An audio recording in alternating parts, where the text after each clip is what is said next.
Nikolić je predsjednik Srbije, 5 puta je dao intervju u ovoj emisiji. Svaki intervju nimalo prijatan za njega i nakon svakog i na naše čuđenje pristajao je na sljedeći najžešći intervju sa nekim predsjednikom koji nije BiH. Bili su sa Nikolićem.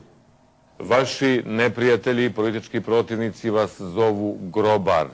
Grobar koji je pokopao svoje političke protivnike. Da je bilo pameti u Demokratskoj stranci, ona bi poodavno na ovaj način rešila krizu koju su joj pravile male političke stranke ucenama. Vi ste četnik, četnički borac u Slavoniji.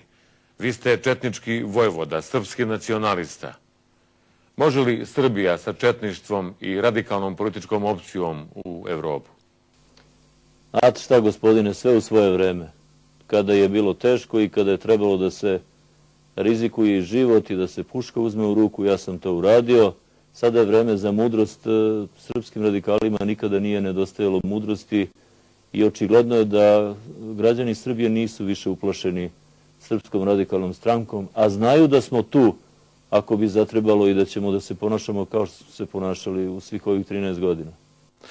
Gospodine Nikoliću, da li se još uvijek zalažete da svi Srbi žive u jednoj državi, čija je zapadna granica tamo u Hrvatskoj kod Karlovca, Karlobaga, Ogulina i Virovitice? Ta granica je granica Republike Srpske Krajine i Hrvatske. Da, naravno. Ja ne mogu da odustanem od te ideje. To je ideja koju svaki narod nosi u sebi i koji političke vođe svakog naroda treba da šire u svom narodu. I tu nema ništa loše i tu nema ništa ružno.